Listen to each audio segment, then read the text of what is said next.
사명을 아는 대사와 사명에 별 관심이 없는 대사는 다른 나라에 가서 하는 일이 다르겠죠.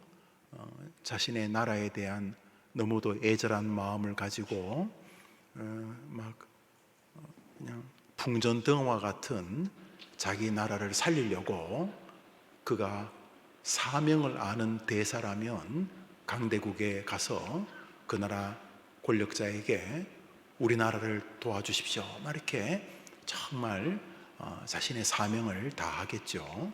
근데 사명을 모르는 대사는 아이고 잘됐다, 나라 망할 것 같은데 아이들 데리고 내가 해외에 나왔으니까 이번 기회에 망명하고 우리나라를 버려야 되겠다 이렇게 생각하겠죠.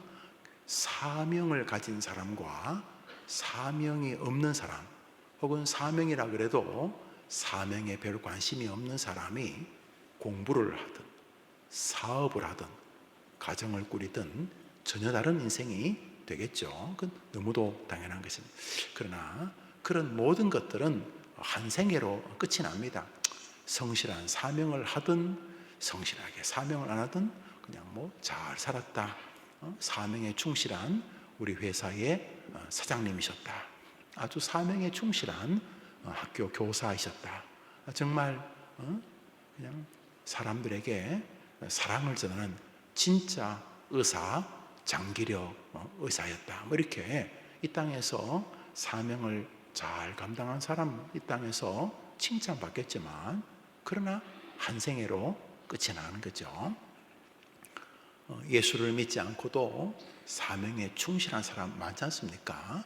정말 역사의 위인이 될 만한 인물들, 정말 귀한 분이죠.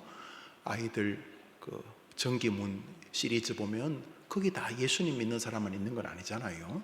예수님 안 믿지만 인류 공영에 이바지한 자신이 학교 선생님이라면 또는 과학자라면 자신의 사명을 가지고 씨 없는 수박도 만들고 먹고 살 수 있도록 통일교도 만들고, 하여튼 우리나라 배고픈 문제를 해결하신 분들 얼마나 훌륭합니까? 충실한 사명자죠. 그런데 그리스도인에게 주신 하나님의 사명은 이 땅에서 대충 뭉개고 살아도 될 것인가 하는 거죠. 우선 이분이 다 끝났는데 현직에 있을 때야 열심히 하면 좋지만 이제 어떡하게 해서 끝났는데 하고 우리에게 사명을 맡긴 우리의 파송자, 우리의 임금, 우리 주인이 우리가 이 땅을 끝났을 때 끝이 아니고 이제 본 게임이 시작되는데 이 땅에서 70, 80, 우리 편장님도 아직 90이 안 되셨는데 70, 80, 90 이렇게 땅에 사는데, 문제는 본 게임은 900년도 아니고 이 땅에 산 것에 1000배, 만배, 9000년, 9만 년 사는 게 아니고 우리에게 없는 영원토록 살게 되는데, 영원토록 천국에서 영원토록 상급을 누리거나 반대로 상급이 없거나 혹은 지옥에 떨어지게 되는데, 상급은 뭔지 잘 몰라요. 우리는 금메달, 은메달, 동메달이 있는데 월드컵에서 1등, 2등, 3등 있지만 천국에도 상급이 있다는 것이 신학적인 증거인데 그게 뭔지는 모르는 거죠. 우리가 그게 어떤 것인지는 잘 몰라요. 그래서 어떤 사람들이 나는 천국만 가면 돼요, 무슨 상급 이야기를 하십니까? 이렇게 말하지만 그게 그럴 문제가 아닌 것은 주인 때문입니다. 우리 주인이 판이 끝났으니까 없던 거로 하자 그러는 분이 아니고 그 주인 임금이 우리에게 사명을 맡겼는데 5달란트, 2달란트, 1달란트를 맡겼는데 마지막에 와서 엄청나게 갈 때도 거부였는데 돌아올 때는 완전히 그 나라를 통치하는 임금이 되어 온 거예요. 가기 전에는 그저 이 동네 그저 유지였는데 이분이 로마에 가서 황제한테 다 이렇게 안수를 받고 와가지고 그 나라의 왕이 된 거예요. 왕이. 그러니까 주인이 이렇게 조금씩 종들에게 주고 장사하라 그랬는데 이제는 그 푼돈인 거죠. 그런데 주인이 와서 그 종들에게 내가 네한테 맡긴 거 가져와 보라 그래. 그래서 5달란트, 2달란트, 1달란트 받은 사람이 그 사명을 이렇게 막 내놓죠. 근데 주인이 그 5달란트에 특별히 관심 있는 게 아니라 충성했다는 거죠. 내가 너에게 사명을 맡겼는데 충성했다. 그래 5달란트 맡은 사람이나 2달란트 맡은 사람이나 이 주인이 동일하게 상급을 주신 거죠. 대신에 이제 5달란트 맡은 사람은 주인이 볼 때 얘는 한 5달란트를 맡겨도 능히 일을 해내겠다 이렇게 생각한 거고, 얘는 참 믿음도 있는데 능력이라는 게 있잖아. 능력. 이 사람은 2달란트 정도 5달란트 맡기면 이게 뭐 깔려 죽고 뭐 이거 하다가 이거 해결 못하고 이거 하다가 이거 해결 못하고 이래서 이 사람은 그냥 이거 하고 이거 또 열매를 거두면 다시 또 이걸 좀 발전시키고, 이렇게 2달란트 5달란트 맡은 사람은 뭐 이것도 하면서 저것도 하고 저것도 하면서 저것도 하면서 모든 것을 다 탁월하게 해내는 뭐 그런 사람이 주인이 딱 보니까 얘는 5달란트 맡겨도 되겠다 맡았고, 여기 2달란트, 얘는 1달란트 정도를 열심히 하면 되겠다 해서 맡겨. 그런데 이 1달란트 맡은 친구가 나는 됐다, 나는 뭐 우리 주인도 부자고 내가 1달란트 이렇게 가지고 있다가 주인 오면 주면 되지 줬는데, 주인이 이글거리는 분노를 가지고 1달란트 맡은 자에게 막 저주를 쏟아내시는 달란트 비유 아시죠? 거의 모든 개혁주의자들은 이 달란트의 비유를 사명으로 봅니다. 뭐 우리 하나님께서 뭐 1달란트가 10년치 연봉이니까 6,000데나리 10년치 연봉이니까 적은 돈 아니죠. 1년치 연봉도 꽤 많은데 10년치 연봉이래 큰 돈이긴 한데 하나님에게 그 큰 돈이 무슨 쓰레기 같은 뭐 그런 거죠. 그런데도 주인이 충성한 거죠. 자, 우리 주님께서 우리에게 무슨 사명을 맡겨? 열심히 아빠 노릇 하라. 이것도 뭐 사명이죠. 엄마 노릇 열심히 하고 또 목사 노릇 열심히 하고 뭐 정치인이라면 정치도 열심히 하라 뭐 이렇게 하겠죠. 그런데 그 모든 것들의 핵심적인 사명은 땅끝까지 가서 예수를 사람들의 심령에 증거하라는 것입니다. 아멘. 아멘. 이것은 결과의 문제가 아닙니다. 어떤 사람은 정말 열심히 전도하는데 뭐 예수 믿는 사람이 별로 없어요. 근데 주인이 충분하게 그 사람의 충성을 인정하시는데, 꽤 많은 사람이 자신에게 엄청난 전도의 능력을 주셨는데 묻어도 고이 자서 그 사람들이 늘 하는 레파토리는 1달란트 그대로 내가 구원받으면 됐지 무슨 남까지 내 코가 석잔데 이러면서, 이 사람의 신앙은 자신이 가지고 있는 진리를 장사하지 않는 것, 예수를 사람들에게 장사하지, 예수를 사람들에게 이게 얼마나 좋은지 이거 한번 누려보라, 이거 한번 구입해보라고, 이거 한번 써보라고, 이렇게 예수라고 하는 복음을 장사하지 않는 거죠. 그러니까 이 달란트 비유를 불신자들에게 주시는 것은 말이 안 되는 것이죠. 불신자가 자기도 예수를 안 믿는데 무슨 전도를 하라고 하겠습니까?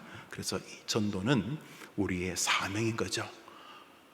허드슨 테일러라고 세계에서 제일 큰 OM이라고 하는 선교단체를 만드신 분이 계신데, 그분은 평생 내가 전도한 사람이 1명쯤 되는 것 아닌가라고 말을 했어요.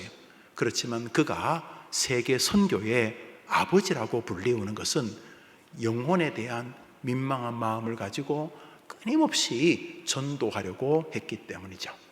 그래서 우리는 온 천하에 다니면서 만민에게 전도를 해야 합니다. 동의하시죠? 첫 번째 만민은 누구라고요? 여러분 자신입니다. 여러분 자신에게 계속 달란트의 사명을 기억하고, 여러분에게 영우야 너 예수 믿고 네 진짜 수지 맞았지, 너 예수 아니면 너는 이 땅 사람도 아닐 거고, 너는 예수 아니면 네 존재도 의미도 없는 것 아니냐, 너 예수 때문에 복 받은 거, 네가 기쁘고 슬플 때 예수 때문에 얼마나 감격스럽고 얼마나 용기를 얻었느냐, 야 정말 내가 예수 믿는 것보다 더 귀한 것이 없다. 예수님 감사합니다. 우선 자기에게 예수를 자랑하라 그랬어요. 예? 다른 사람은 두 번째 문제고, 자기에게 나 예수 믿으면 끝이다 이러지 말고, 내가 내 신앙 끝이다 라고 묻어두지 말고 자꾸 장사를 하라고. 자기에게 예수를 장사 안 하면 딴 걸 자꾸 장세요. 이놈의 더러운 세상, 억울하고 구조적인 모순이 어떻고, 뭐 누구는 뭐 인삼 뿌리 먹고, 누구는 산삼 뿌리 먹고, 누구는 무 뿌리 먹냐, 뭐 억울하다, 뭐 끊임없이 나는 안 돼, 나 할 수 없어, 저 인간이 나를 괴롭혀서, 끊임없이 예수를 장사하지 않으면 낙심, 근심, 절망을 장사하거나 그 동전의 뒷면인 교만, 자기자랑 이런 걸 자꾸 장사하거든요. 그 자기에게 계속 시작돼 없는 것들을 장사하는 거죠. 원망, 냉소, 비굴, 야유, 비난, 아부, 뭐 이런 것들을 계속 자기에게 장사하는 거예요. 두 번째로 장사해야 될 대상은 신자들, 신자. 이것은 사도신경에서 명령해 놓았어요. 나는 전등하사 천지를 만드신 하나님을 믿듯이 성도가 서로 교통해야 된다는 사실을 믿습니다. 여러분이 날마다 고백하는 사도신경에 성도의 교통이 있어요. 성도의 교통은 모여서 고스톱 치고 밥 먹고 개 잡아먹고 하는 게 아니고, 어떤 남전도에는 1년 목표가 봄에 개 사서 여름에 잡아먹는 게 그 남전도의 목표인데, 올해는 부흥했다 보면 작년에는 한 마리 먹고 오늘은 두 마리 먹었다. 이렇게, 그게 전도회가 할 일이 아니고, 서로 모이면 김 집사, 지난 주간에 내가 날 줄 아는데 정말 내가 말씀의 단맛을 보았어. 내가 좀 정신 차리니까 1시간이 갔더라고. 나는 성경 10분만 읽으면 희한하게 잠이 오는데 그날 날 줄 아는데 너무너무 은혜 받고, 이러면서 자기가 받은 은혜를 나누고, 말씀 들은 거, 지난주에 목사님 말씀, 그게 내 이야기더라고. 내 이야기. 목사님이 우리 집에 CCTV를 설치했나 봐. 내 인생을 다 보고 계셨어. 제가 여러분은 어떻게 알아요? 나도 모르겠는데. 그런데 하나님이 도와주셨어. 그래서 말씀의 은혜. 여보게 내가 힘들 때 그 말씀 붙들고 또 일어났네. 야, 돌아보니까 내가 젊을 때 진짜 죽으려고 했는데 그때 말했지, 말씀이 말했지, 이러면서 서로 모였을 때 그 말씀의 주인이신 예수 그리스도, 한번 따라합시다. 말씀이 육신이 되신 예수님. 교인들이 모여서 뭐 해야 된다고요? 예수님을 장사해야 되는 거죠. 이 시대에 교회들이 안 싸우는 교회가 없어요. 뭐 커튼을 노란색으로 하자, 노랑파와. 노란 봉투법 때문에 싫다, 빨간 걸 하자, 빨강 파와. 그래서 별것도 아닌 것 가지고 끊임없이 다툽니다. 이랬냐 저랬냐. 왜 그러냐 하면 주제가 다르기 때문이죠. 예수 믿는 사람들이 모여서 해야 될 일은 예수를 전하는 것인 줄 믿습니다. 아멘. 불신자들에게도 해야 될 일은 바로 그것입니다. 그래서 스스로에게 예수님을 전하는 것을 경배의 전도, 하나님을 자기에게 예수님 전하니까 결론이 뭐예요? 나를 예수를 알게 하신 하나님 감사합니다. 예수 믿는 사람끼리 예수를 전하는 것을 성도의 교통의 전도라고 부릅니다. 불신자에게 예수님을 전하는 것을 선교적 전도라고 부릅니다. 그저 경배적이든 교통적이든 선교적이든 똑같은 거죠. 전도가 우리의 사명인 거죠. 요셉 총무 제도에서 우리의 삶의 주인이 주님이고, 주님을 기쁘시게 하기 위한 그 연장선에서 어릴 때 공부하는 것도 거룩한 일이고, 가정을 꾸리는 것도 거룩한 일이고, 직장 생활하는 것도 거룩한 일이고, 내가 여력이 생겨서 회사를 만들어 많은 직원들이 우리 회사 오게 하는 것도 거룩한 일이고, 내가 그 회사의 직원이 되어서 그 회사에서 그리스도의 냄새를 풍기는 것도 거룩한 일인 것처럼, 그렇게 전도적 삶이 달란트 비유인데, 전도 안 하면 거의 모든 것이 자기 자신에게 몰입됩니다. 뭘 먹을까, 뭘 입을까, 몸이 어떻고, 건강이 어떻고, 운동이 어떻고, 그래봐야 결국은 해골로 변할 것 아닙니까? 그래서 하나님이 우리를 정말 사랑하셔서 주신 것이 복음 전파입니다. 4페이지에 주님께서 승천하시면서 이런 약속을 하셨습니다. 지난주를 잠시 리바이벌 합니다. 마태복음 28장 18절에 20절 지상 명령입니다. 읽읍시다. 시작. 예수께서 나와 말씀하여 이르시되 하늘과 땅의 모든 권세를 내게 주셨으니 그러므로 너희는 가서 모든 민족을 제자로 삼아 볼지어다 내가 세상 끝날까지 너희와 항상 함께 있으리라. 복음을 전파하는 사람은 예수님이 무엇을 약속하셨습니까? 항상 내가 세상 끝날 나 예수가 항상 복음을 전하는 너희들에게 어떻게 하겠다고요? 항상 세상 끝날까지 항상 항상 나 예수가 너하고 함께 있어 주겠다. 할렐루야. 이게 예수님이 함께 한다는 것이 단순한 문제가 아닙니다. 굉장히 강력한 사람이 내 곁에 있을 때 우리는 그 보호를 받습니다. 우리가 미국의 해구산 안에 있습니다. 우리 한국에 아직 대한민국의 핵폭탄이 북한에 50개인가 100개가 있다는데 우리는 없지요. 그렇지만 우리는 핵폭탄이 있다고 생각합니다. 다른 나라가 미국의 우산 안에 있기 때문에 그렇습니다. 미국이 없었으면 벌써 중국이 이런저런 이유 붙이고 쳐들어왔습니다. 우크라이나가 저렇게 러시아 공격받는 것은 우크라이나 국경에 미군이 주둔하지 않았기 때문입니다. 우리나라가 미군이 없으면 일본이나 중국이나 러시아가 별의별 이유를 붙여가지고 분명히 쳐들어왔으면 지금 대명천지 우크라이나가 다른 나라입니다. 소련 연방에 들어가 있었지만 다른 민족입니다. 그런데 그냥 강제로 몰아넣었지요. 그런데 저렇게 전쟁하지 않습니까? 우리나라 5,000년 역사 가운데 한 1,000번쯤 전쟁이 있었습니다. 그 평균 5년에 한 번 쭉 전쟁을 했습니다. 우리가 침범하지 않았으니까 전부 다 일본이 쳐들어오고 오랑캐가 쳐들어오고 중국이 몽골에서 쳐들어오고 하여튼 간에 프랑스 우리나라는 계속 쳐들어왔습니다. 우리나라 역사 가운데 전쟁이 없는 이 70년은 정말로 드문 시간입니다. 이 전쟁이 없는 게 정상이 아니고 우리나라 역사를 리바이벌 해보면 지금이 굉장히 비정상적인 평안한 시절입니다. 우리나라 역사 가운데 전쟁이 없던 시절이 몇 년이나 됩니까? 70년, 80년 전에 일제와 6.25 전쟁이 있었는데 그 전쟁이 나지 않겠습니까? 안 나려면 우리가 하나님의 도움이 필요한 줄 믿습니다. 안 나는 게 이상해요. 아니 북한이 전쟁을 저렇게 뭐가 없으면 전쟁하잖아요. 당장 없으면 도둑질을 하는 게 정상이잖아요. 도둑질하는 게 정상이라는 건 아닌데 그럼 조심해야지. 도둑질하면 나쁜데 먹을 거 없으면 도둑질 하잖아요. 전쟁을 해야지. 북한이 지금 전쟁을 해야 되는데 안 하고 있잖아요. 무슨 저분들이 엄청 믿음이 좋아서 안 하겠어요? 하나님께서 도와주시기 때문 아닙니까? 그런데 하나님이 우리에게 미국이 좋다는 뜻도 아니고 또 우리가 미국을 반대할 필요도 없고 우리는 친미도 아니고 반미도 아니고 우리 국민들의 용미 미국을 잘 이용해야 되죠. 중국도 용중해야지. 친중도 문제가 있고 반중도 문제가 있고 우리나라가 중요해요. 우리나라가. 여튼간에 미국이란 나라가 있으니까 아직까지 중국이나 이런 데서 함부로 못 쳐들어온 겁니다. 똑바로 말하든 휘어서 말하든 결론은 똑같습니다. 여튼간에 큰 나라가 옆에 있어서 지금 이렇게 좀 보호를 받고 있는 거죠. 이런 큰 나라 따위가 아닙니다. 만왕의 왕 예수께서 땅끝까지 복음을 전한다면 내가 너와 항상 함께 있어 주겠다고 말씀하셨습니다. 아멘. 항상 함께 있어 주겠다는 게 뭔 말입니까? 항상 함께 있어도 고난받으면 할 수 없지 이렇게 이게 함께 있는 겁니까? 아니 하나님 아들 그리스도께서 우리와 항상 함께 있겠다는 말은 뭡니까?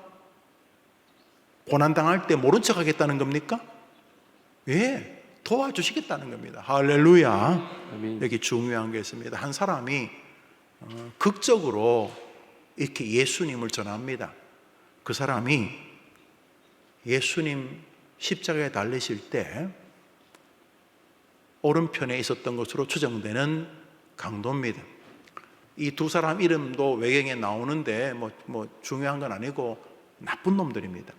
자기들도 십자가가 진짜 큰 죄인데 이게 천인공로하거나 로마의 반역에서 죽이는 죄입니다.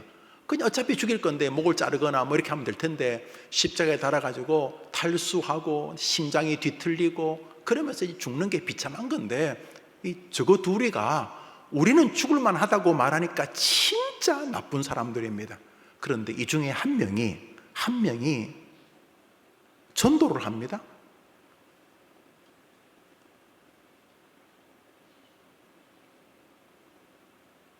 옆에 있는 강도에게, 뭐 예수님을 전도할 수는 없으니까 옆에 있는 강도에게 예수님은 우리와 다르다라고 하면서 예수님을 전합니다. 그쪽 반대편이 믿었는지 안 믿었는지는 모르지만 한 명이 십자가에 박힌 채로 움직이지도 못하고 뭐 어떻게 할 방법이, 입만 고개도 돌릴 수 있었는지 모르겠는데 옆에 보고 요 말을 실천합니다. 복음을 전합니다.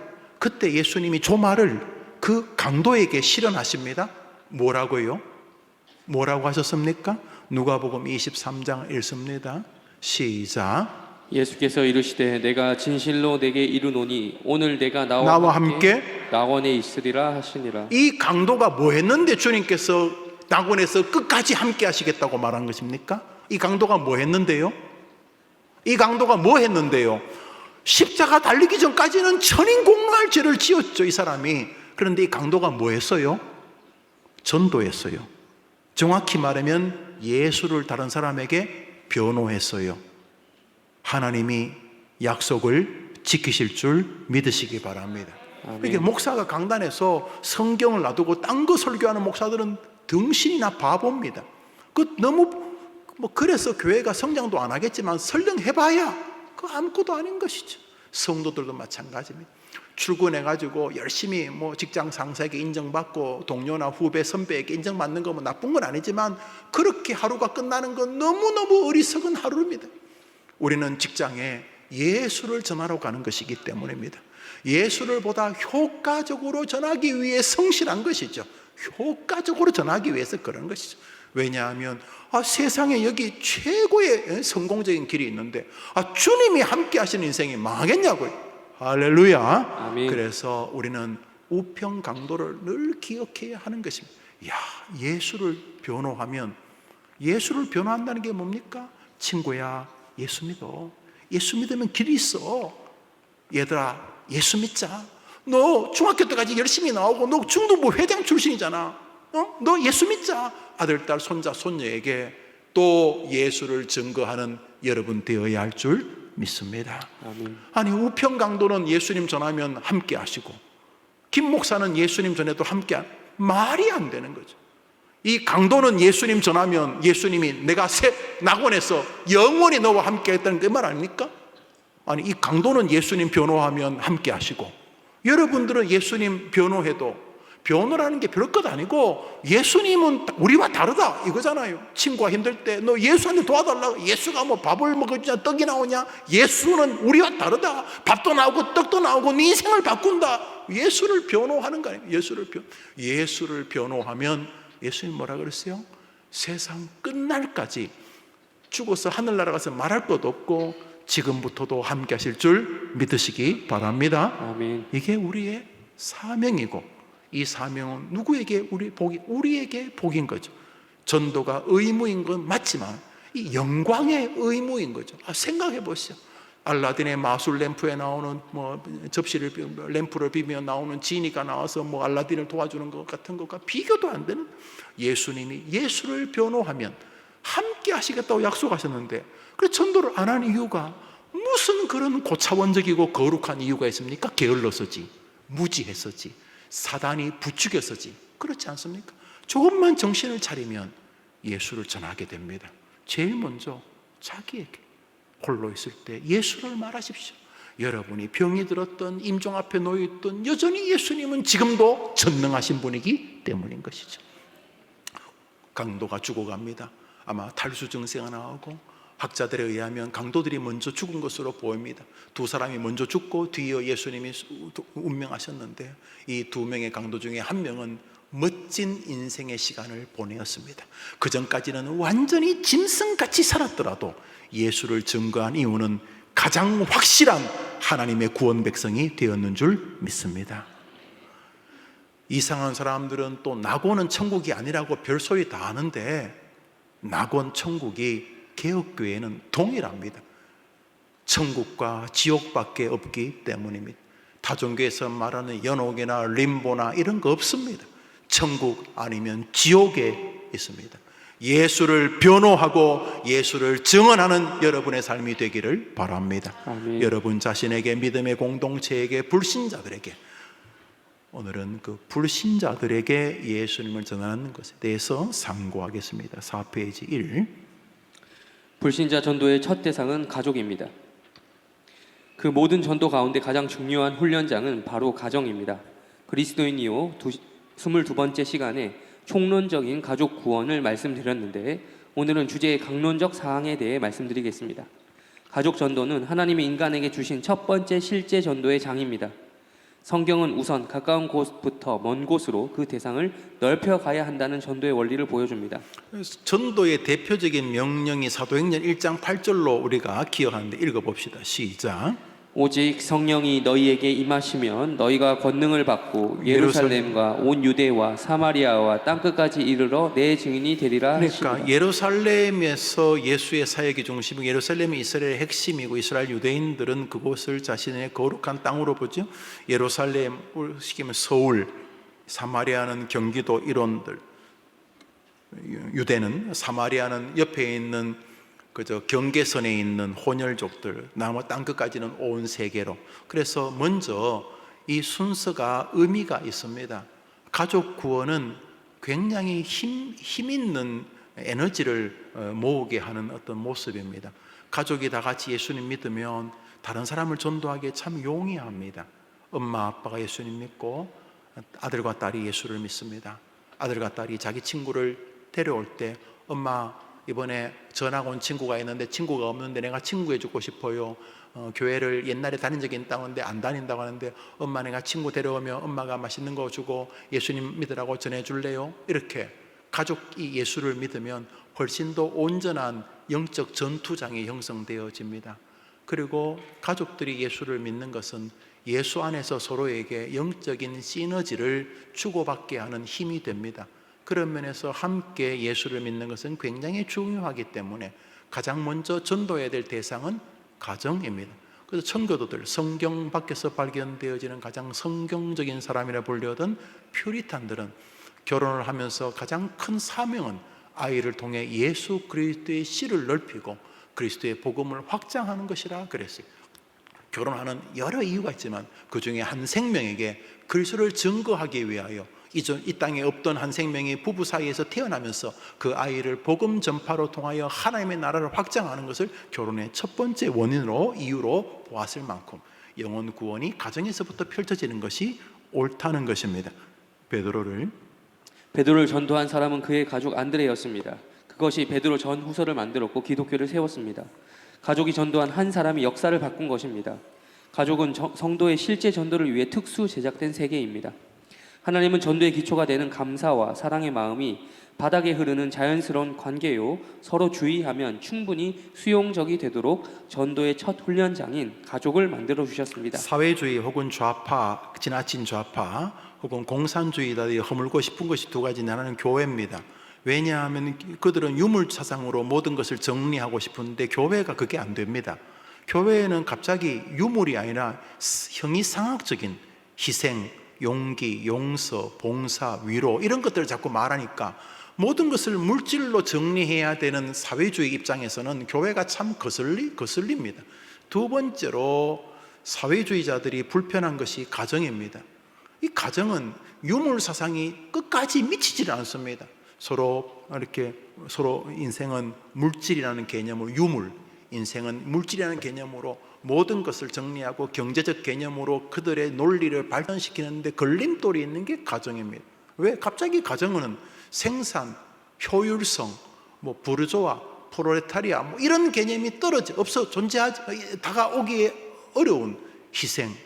갑자기 막 자식을 위해 희생하고 자식을 위해 자기 목숨도 바치고 이런. 그래서 유물 사상에서 굉장히 불편한, 자기들이 뭘 해보려고 하면 그 해보려고 하는 것들이 계속 부대끼는 것이 두 가지가 있는데 하나는 교회고 하나는 가정입니다. 그래서 일단 교회와 가정을 해치하는 방법들을 그들이 많이 개발했는데 그 중에 하나가 동성애 같은 것입니다. 그들이 인권 이야기하지만 그 밑바닥에 반기독교 그리고 반가정 해체주의가 있습니다. 왜냐하면 자기들이 뭔가를 해보고 싶은데 이 교회와 가정은 갑자기 무한 희생, 무한 양보, 무한 용납 이런 것들이 존재하니까 이 유물 사상으로 뭔가 밀어붙이고 싶은데 갑자기 유물 사상이 넘어갈 수 없는 보다 높은 가치로운 일이 형성되는 거죠. 그래서 사회주의자들은 가정도 끊임없이 투쟁의 일환으로 만들고 싶은데 안 되는 거죠. 가정은 막 자식을 위해 부모가 희생하고 제대로 된 자식은 또 부모를 위해 자기를 희생하고 막 이러니까 이 유물 사상이 쭉 진행되다가 이 가정에서 혹은 교회에서 부대낍니다. 그래서 유독이 이 공산주의자들이 가정과 교회가 너무너무 힘들어 괴롭히고 박해하는 것입니다.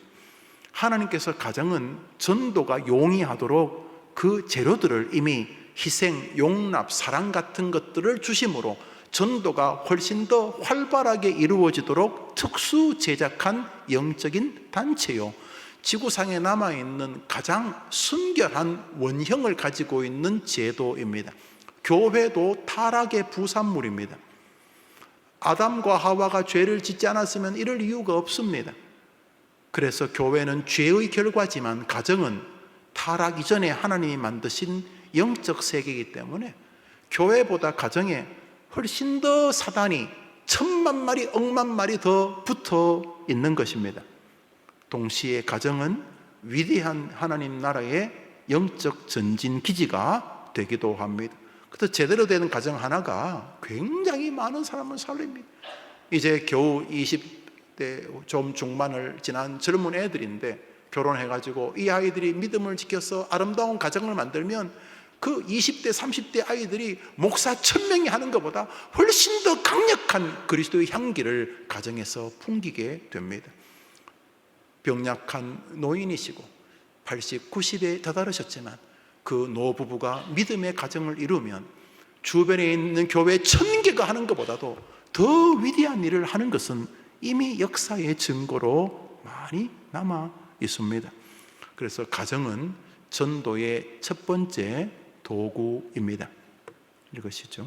그러므로 그리스도인은 가족을 대할 때 전도라는 하나님의 마음을 충족시키기 위해 계속적으로 접촉할 수 있으며 삶을 나눌 수 있게 해주신 특수한 모임이 가족임을 기억하고 가족 전도에 그 어떠한 것보다 최선을 다해야 하는 것입니다. 그래서 가정 전도는 포기하면 안 됩니다.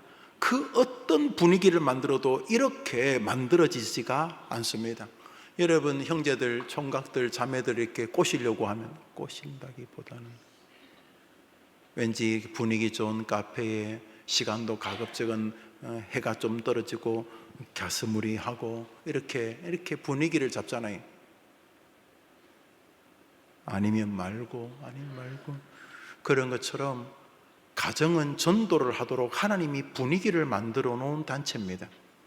설명하기는 어렵지만 그 어떤 것으로도 조작이 안 되는 세트를 만들어 주셨습니다. 희생, 양보, 10달 동안 뱃속에 데리고 있음 꺼내서 젖먹임, 기저귀 감, 그놈이 아프면 나도 아프고, 이 특이한 형태의 전도의 장을 만드시고 믿음의 백성에게 전도하게 하셨습니다. 부모는 자식에게, 그 중에 한 자식이 예수를 믿으면 자기를 그렇게 키운 부모님에게, 형제에게 예수를 전할 수 있도록. 그래서 1차적으로 전도해야 될 불신자는 가정입니다. 하나님은 이러한 가족 전도를 통해 기도와 자기 점검과 갈망의 마음을 가진 성도로 이끄시고 그로 하여금 세상을 향한 전도를 준비케 하시는 것입니다. 그래서 제대로 된 전도의 마음을 가정에 대입하면 가슴앓이를 합니다. 안 믿으니까. 그래서 자기를 돌아봅니다. 내가 얼마나 모범을 안 보이는 아버지였으면 아이가 예수를 안 믿을까? 내가 얼마나 개차반 같은 딸이었으면 우리 엄마 아빠가 예수를 안 믿을까? 그래서 가정이라는 곳에서 전도적 개념으로 자기를 점검하고 기도하고 애달파하고 눈물 흘리게 만들어 놓으셨습니다. 그러므로 1차적 전도의 대상은 가정입니다. 여러분, 이것은 웨스트민스터 신조들이 정돈되어 놓은 것들입니다. 그럼 여러분들이 잘 읽어보시면 지금 제가 말하는 것을 크게 어렵지 않게 동의하시게 될 것입니다. 가족은 이처럼 사랑의 공간이지만 동시에 인류의 첫 살인이라는 끔찍한 비극이 일어나는 특수한 관계이기도 하기에 그리스도인에게는 마음 다해 복음을 전하고 섬겨야 할 믿음의 대상입니다. 가정은 이렇게 하나님께서 특수 조명, 특수 시설, 특수 분위기, 특수 정서를 담아 놓으셔서 세상에서는 조작이 불가능한 전도의 장이 되게 하셨지만은 사단은 동시에 이 가정이 얼마나 하나님 앞에서 귀하게 쓰임 받는 줄을 알기 때문에 가정을 아주 악한 전도의 최악의 장소로 만들려고 노력도 합니다. 그래서 조금만 주의를 놓치면 가족 전도는 세상에서 가장 힘든 영역이고 담벼락이 되기도 하며 넘어가기 어려울 만큼, 그래서 가정 전도에는 우리의 눈물과 기도와 한계와 하나님의 도움이 요청되고 자신을 점검하고 돌아보는 건건하고 겸손한 마음이 필요됩니다. 왜요? 전도하지 않으면 우리 가정은 살인이 벌어질 만큼 위태로운 공간이기도 하기 때문입니다. 말씀드렸듯이 교회보다 더 많은 사단이 있는 곳이 가정입니다.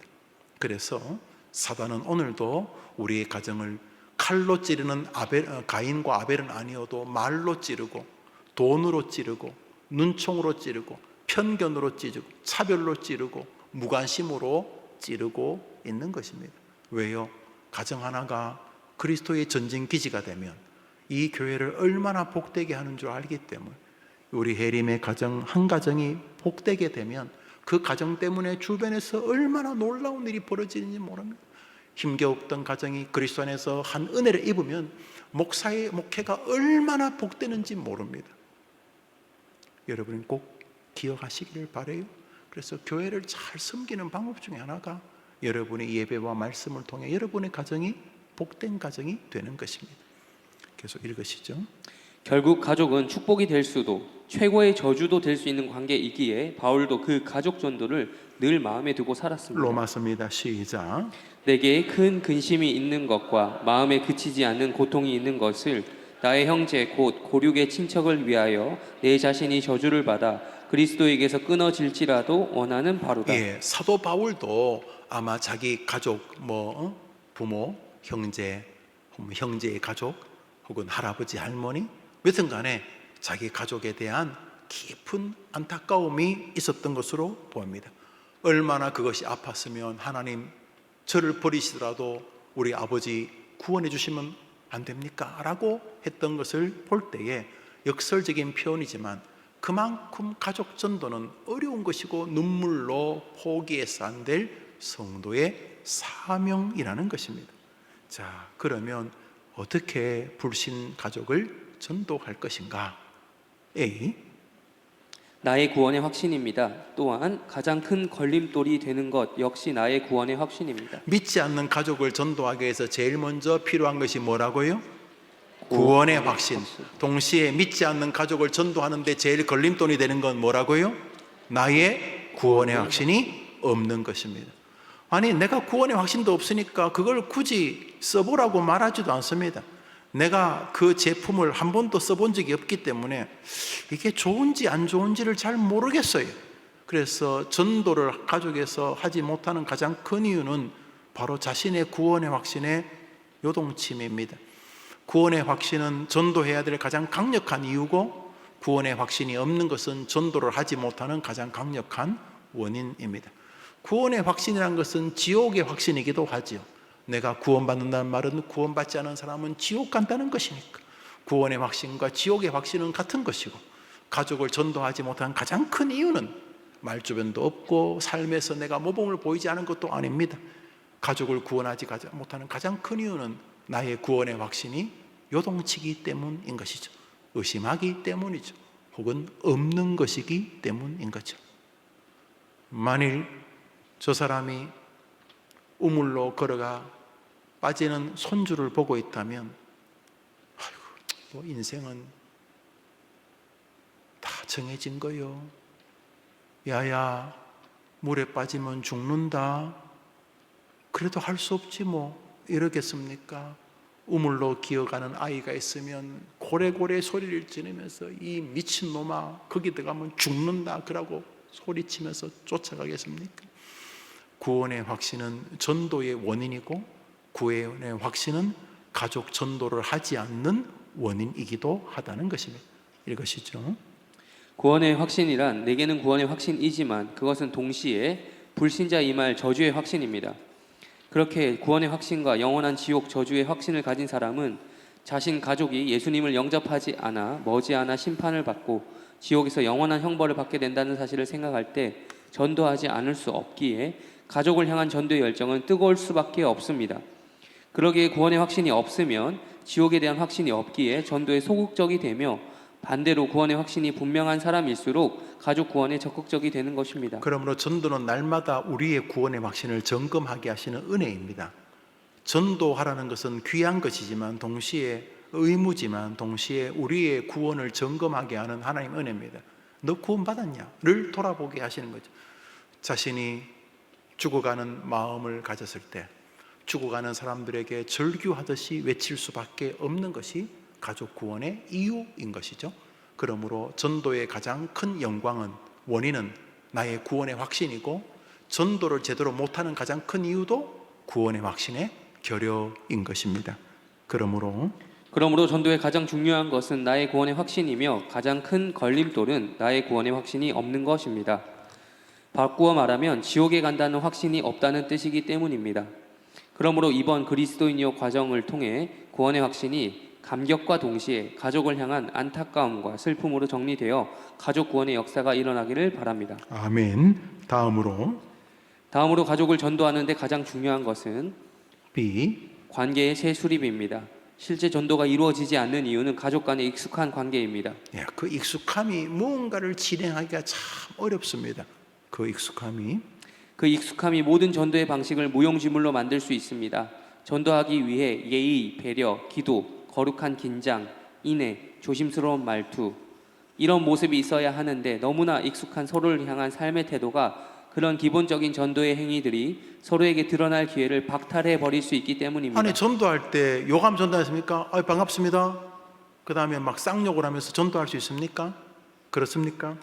여러분 직장 동료랑 오랫동안 직장 생활 하셨어요. 거의 2년 3년 이제 같이 점심도 같이 먹고 그렇게 하고 이 사람이 점심 때 주로 어떤 음식 좋아하고 또 밥 먹을 때 파는 건지는 거 알고 주변에 팔을 건지는 분들이 계시더라고요.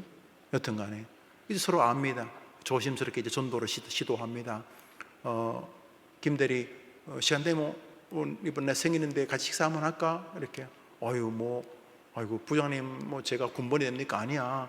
꼭 이렇게 우리 사람한테 김대리 성실하다고 이야기했는데 꼭 한번 만나보고 싶었는데 김대리 지난번에 그 체육대회 할 때 그 회사 체육대회 때 그 사모님 이쁘시던데 같이 한번 식사하지. 애기도 데려오고 이러면서 이제 분위기를 만듭니다.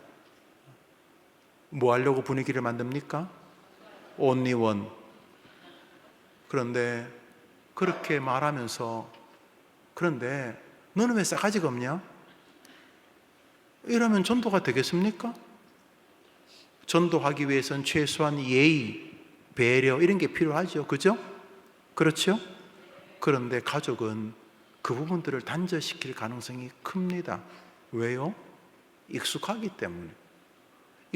때문에 거의 모든 전도에서 일어나는 준비 작업들이 사라지게 될 가능성이 큽니다.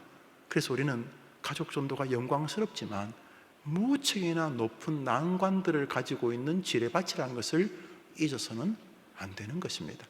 계속 읽어보시죠. 가족 간에 서로를 함부로 대했다면 가족 전도는 참으로 힘든 영역이 되고 맙니다.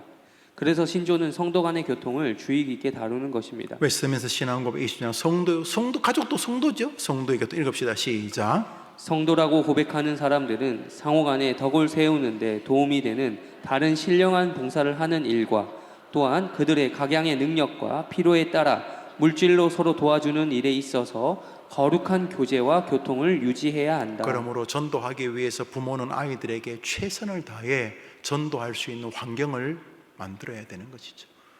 우리 아버지 참 나는 존경해요. 우리 아버지 나보다 내가 고등학교를 졸업하고 대학 가는 순간 우리 집에서 학벌이 내가 제일 높아졌는데 그렇지만 학벌은 내가 좀 더 높을지 모르지만 인간은 우리 아버지가 나보다 1000배쯤 뛰어납니다.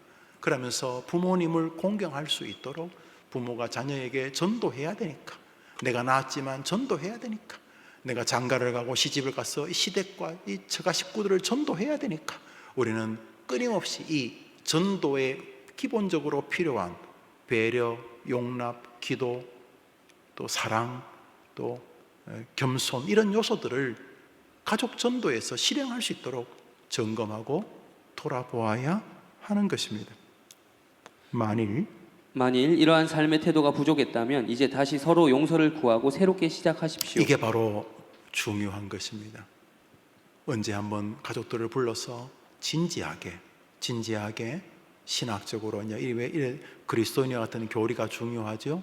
일가부터 창조에서부터 이 사명까지 이런 교리들을 쭉 점검하면서 얘들아, 엄마 아빠 무릎을 꿇고 엄마 아빠 너무 죄송해요. 제가 예수를 믿었는데 내가 더 모범적으로 부모님께 사랑받을 수 있고 칭찬받을 수 있었는데 제가 너무 어리석고 부실해서 죄송해요.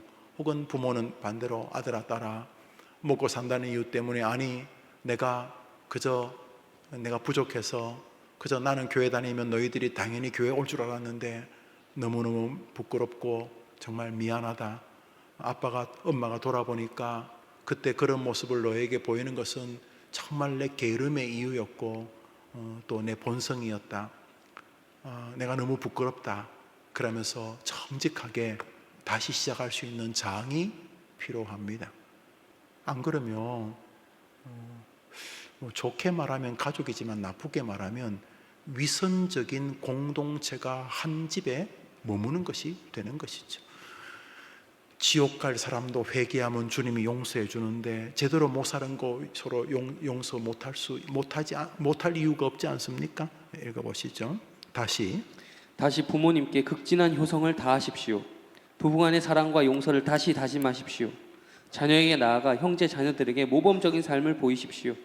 다시 가족에게 깊은 관심을 가짐으로 사랑과 존중과 인내로 가족을 주께로 이끄십시오.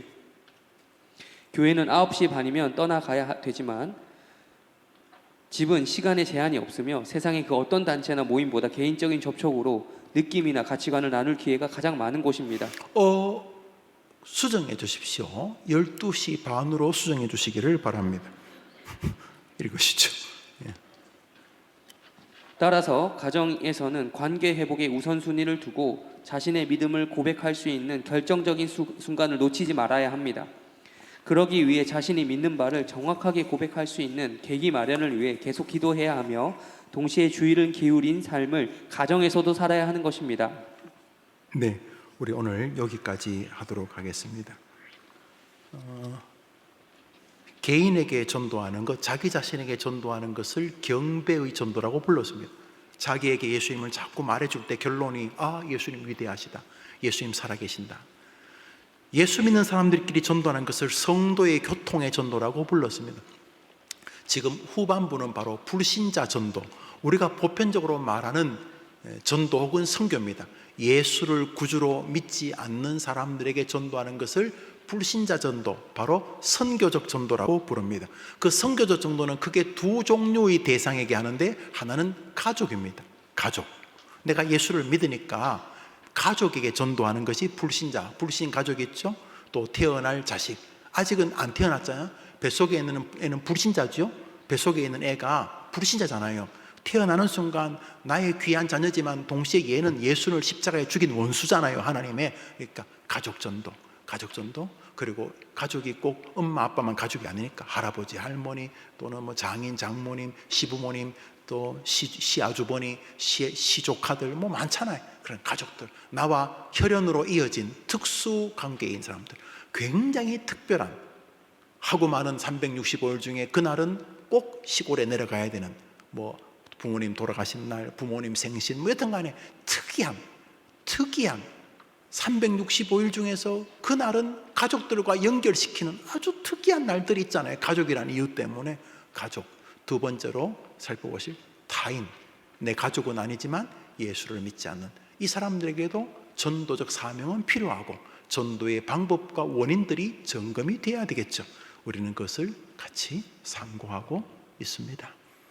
여러분, 전문적으로 직장도 안 가고, 전도하는 게 직장인 분들이 계시죠. 선교사님들, 목회자들 같은 분이죠.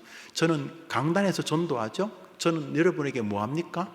예수님을 전하죠. 그죠? 여러분들은 그 말씀을 듣고 세상에 나가서 예수님을 전하죠.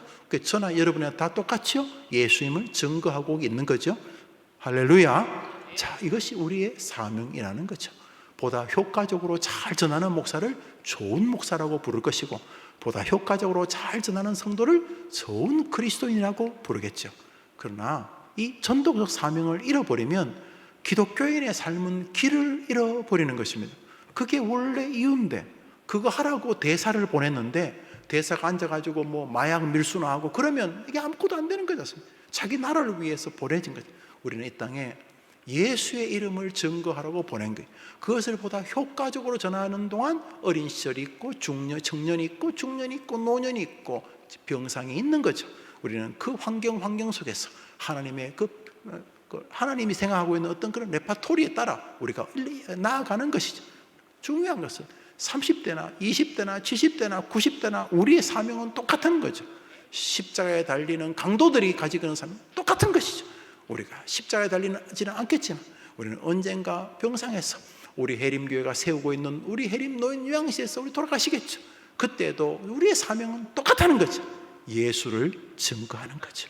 임종의 순간에 아이들이 앉을 때 얘들아 예수 잘 믿어야 된다. 충성스럽게 예수님을 잘 믿다가 하늘에서 만나자. 이 할머니 소원은 이 엄마의 이 아빠의 소원은 그것이다. 죽을 때도 살아있을 때도 우리는 사명자라는 것입니다. 너희는 온 천하에 다니며 만민에게 복음을 증거하라. 그래서 여러분 홀로 운전하실 때 전철 속에서 흔들리는 버스 속에서 자꾸 여러분에게 예수님을 들려주십시오. 예수님 살아계시죠. 예수님 십자가에서 죽으셨죠. 보라 처녀가 잉태의 아들을 낳을 것 약속대로 예수님 오셨죠. 보라 세상 끝날까지 나와 예수님 지금도 함께 계시죠.